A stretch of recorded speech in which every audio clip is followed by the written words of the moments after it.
Ao longo dos séculos, Guaíra foi palco de muitas invasões, a começar pelos espanhóis que em 1554 fundaram Ciudad-Real do Guairá, aqui no centro do território indígena, uma área densamente povoada por índios Guarani, né?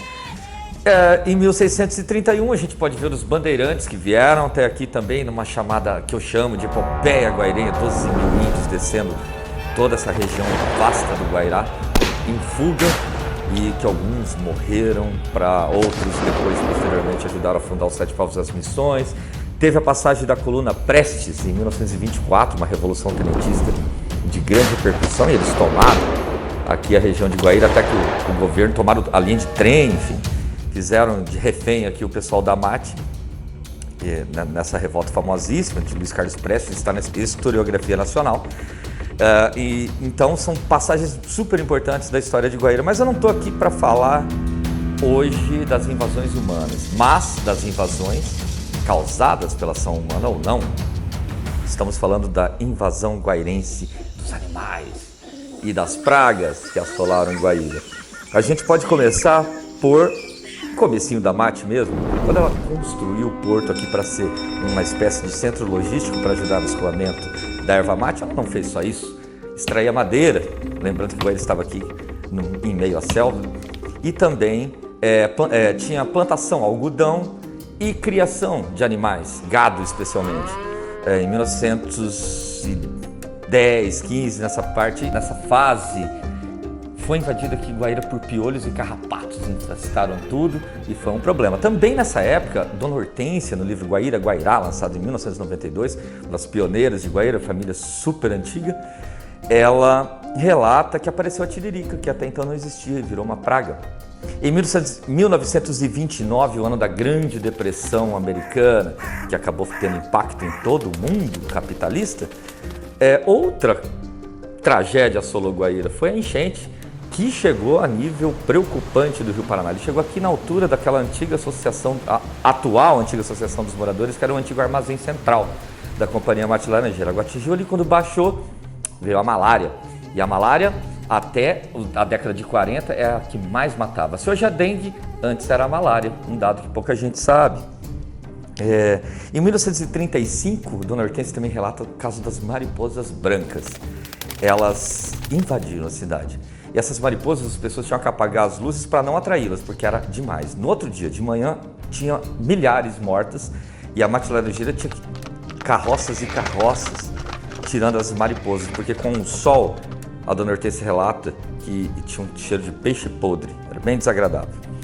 Bom, os sapos são os donos da cidade, eram muito mais os donos da cidade. Se a gente lembrar que a Vila Rica, antigamente era chamada de Vila do Sapo, e não era à toa. Por ali até hoje tem uma concentração enorme de girinos, uma população desses anfíbios super considerável.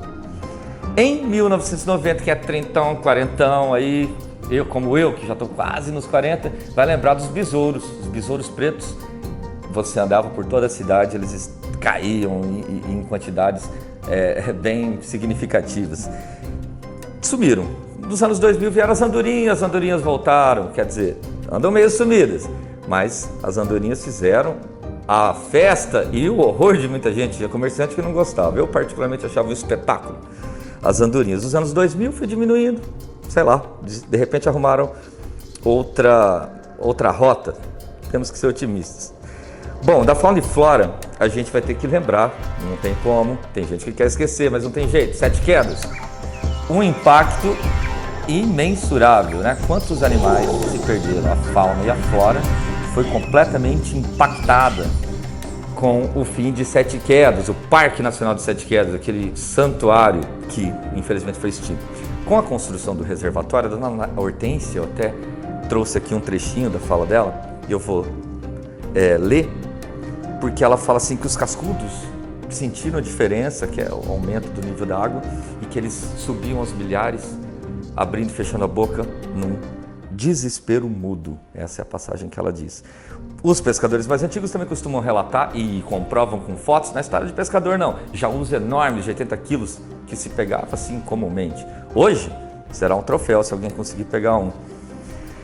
E dos cascudos a gente vai lembrar também dos anos 90. Aí a gente pode lembrar o vereador José Cirineu, líder da colônia Z13, processou o governo do estado DR porque fizeram o canal, que era para passar grandes embarcações, e até hoje não se viu, mas tudo bem, fizeram um derrocamento também para a construção da ponte, e a dinamite acabou, né, afetando uma espécie de cascudo que até hoje o Dr. Aparecido Martins, que é um advogado, ajudou a embasar, recorreu ao projeto Nupélia, um projeto que a Universidade Estadual de Maringá mantém até hoje, aqui em Guaíra, que é de monitoramento dos peixes, né? E se constatou aí então uma carne gelatinosa, uma carne até imprópria para o consumo dos cascudos, de uma espécie específica de cascudo que ficou afetado pelas dinamites. As invasões, uma muito famosa, porque assim, se a gente lembrar de Sete Quedas, aqueles paredões, aquelas grutas, aquelas cavernas naturais que eram abrigo de morcegos. Bom, vocês já imaginam, a água subiu, os morcegos invadiram Guaíra. A dona Hortência relata que ela, na varanda da casa dela, amanheceu mais de 200 num dia. Os morcegos ficaram sem seu habitat natural. Também tem o caso da orquídea, uma orquídea, são duas na verdade, mas eu consegui o nome de uma delas, que é em B de Guaíra, que está extinta no planeta, que só tinha aqui, morreu com 7 quedas. A gente fica lembrando desses casos, das invasões, algumas causadas pelo homem, porque o homem muda a geografia, mas esse impacto ambiental, e isso a gente tem tido uma discussão global, né? Até agora na Organização das Nações Unidas, vai ter uma reunião climática, enfim, cientistas têm nos alertado, alguns países têm se prontificado a assinar acordos, outros estão saindo de acordos, enfim. É uma discussão que está na pauta novamente, e se está na pauta, a gente precisa voltar a falar aqui, porque se tem uma cidade injustiçada no Brasil, se chama Guaíra, e é uma pena que a gente tenha que falar e lembrar disso. Mas resgatar essas histórias é também trazer um pouco da nossa dignidade, que não pode se perder, nunca, jamais. Eu sou Cristian Aguaso e é sempre um prazer estar com vocês.